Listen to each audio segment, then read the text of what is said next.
Yangshan Steely Material Quarry.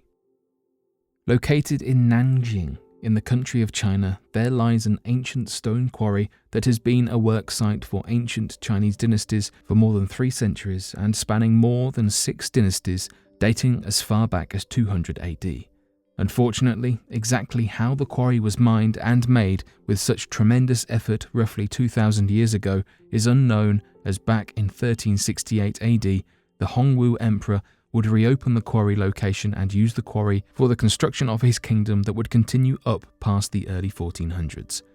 Due to these later techniques in stone quarrying, archaeologists have had a hard time recreating what original techniques were used.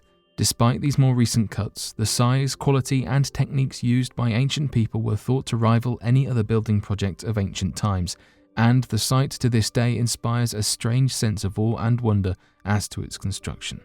Today, no quarrying of the site is allowed, as it has been declared to be a culturally historic and significant site that is no longer to be fully disturbed and is actively protected against degradation after the signing of the Provincial Register of Protected Cultural Monuments back in 1956. Stone balls. Over the years, there have been many strange ocean discoveries. The oceans cover a vast amount of the planet. Scientists believe it's more than 71%. A massive 97% of the Earth's water can be found in our oceans. So it's no surprise that strange things have been discovered. One such discovery is that of strange stones. They can be found scattered everywhere along the ocean floor. These are clusters of metal lumps, and they were discovered by a German research ship. Just a couple of 100 miles east of Barbados, the mesh net captured these metal balls instead of usual marine life. Manganese balls have been found in every single ocean, but they are most commonly found in the Pacific Ocean. Some of the largest balls that have been found could be up to 10 million years old. Scientists believe that the nodules grow extremely slowly, approximately 1 centimeter in 1 million years. We still have no idea where these manganese balls originated from, but we hope they could provide us with a record of past climate changes.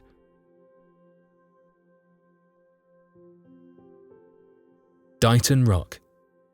One of the most interesting discoveries in North America surrounding an isolated forest nearby the city of Dighton, Massachusetts, is that of a large boulder described as being 5 feet tall, 10 feet wide, and 11 feet long, featuring a number of strange petroglyph markings that few have been able to decipher into a readable text. This boulder, known as Dighton Rock, weighs more than 40 tons, and was originally located at the side of the Taunton River near Berkeley in the state of Massachusetts.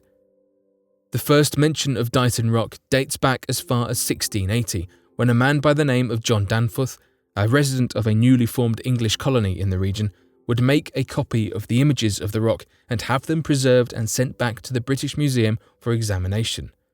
Despite a number of experts from around the world journeying to the British Museum to make attacks at understanding the old markings, no legitimate translations would surface, forcing experts to believe that the position of the rock alongside the riverbed would hold a number of contextual clues for researchers to better understand the strange petroglyphs. In an attempt to piece together the mystery and look at the surrounding area for context, it became obvious to researcher Edmund B. Delabarre that the rock was not the creation of any nearby Native American settlements. A better explanation for the creation of the markings on the rock would soon surface thereafter, when documents surrounding the expedition of Miguel Corte-Real would surface. When analysing the rock more closely, Edmund Delabarre noticed what looked like Latin characters in some areas of the petroglyphs, whereas other markings looked like landmarks and attempted images of surrounding regions. This led him to believe that the rock was a written record of a traveller in the region, as not of any of the Native American tribes nearby. When Edmund finally translated the Latin text, he found that the words, when translated into English, read, "I, Miguel Corte-Real, 1511. In this place, by the God of Will, I became chief of the Indians." This translation would help to prove Edmund's theories surrounding his traveller claims, and believed that the rock was evidence of a famed Portuguese explorer having reached New England during the early 1500s. Unfortunately, back in 1963, the entire rock would be moved from its original resting place, and any other artifacts in the region would become destroyed after the residents of the region constructed the cofferdam and flooded the area holding any potential hidden artifacts to provide additional context to the rock's placement and history. This would prevent any further evidence surrounding the creation of the rock or any nearby inhabitants, leaving the context and the history of the rock a complete mystery outside of these small translatable inscriptions.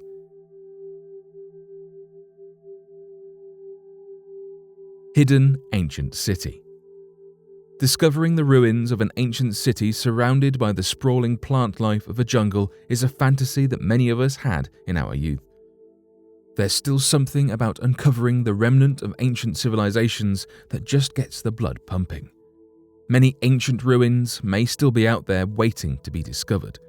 Since new technologies are allowing scientists more and more ways to find what was previously invisible, the possible outcomes for future ruin discoveries are looking more and more positive. One amazing example is the network of Mayan ruins discovered in 2018. The Mayan people have been seen as a cornerstone of human civilization, with a deep and complex understanding of architecture, culture, and religious practices that still amazes historians today.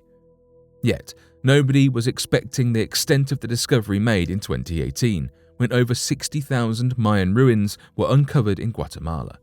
While archaeologists had already spent years mapping out the region known as El Sots, the development of LiDAR technology allowed researchers to create a detailed map of the area's surface from above, much faster than before.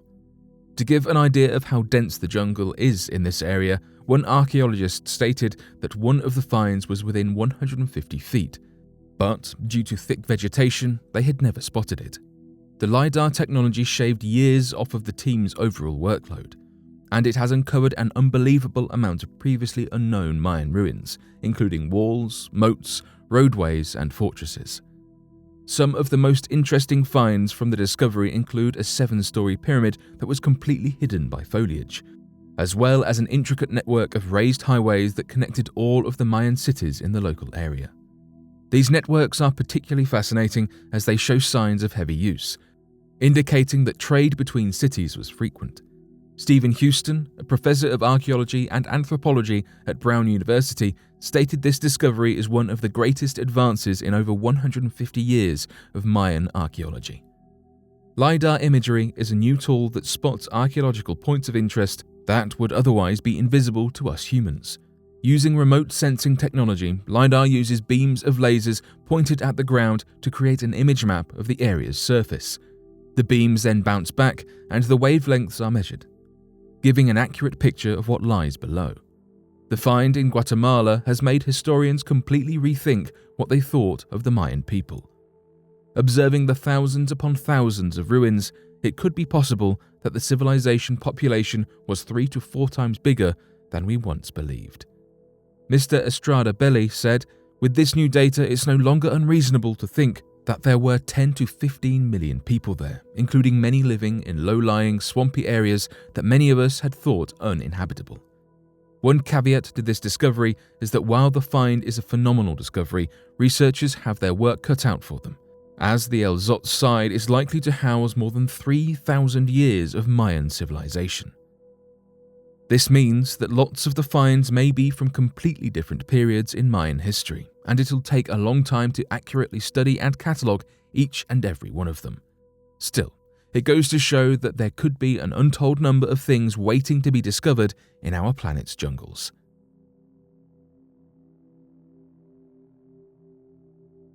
Aztec Sunstone.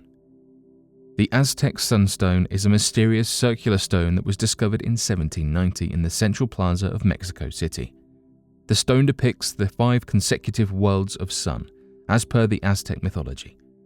According to historians, this elaborately carved solar disk represented rulership for the Aztecs and some other Mesoamerican cultures.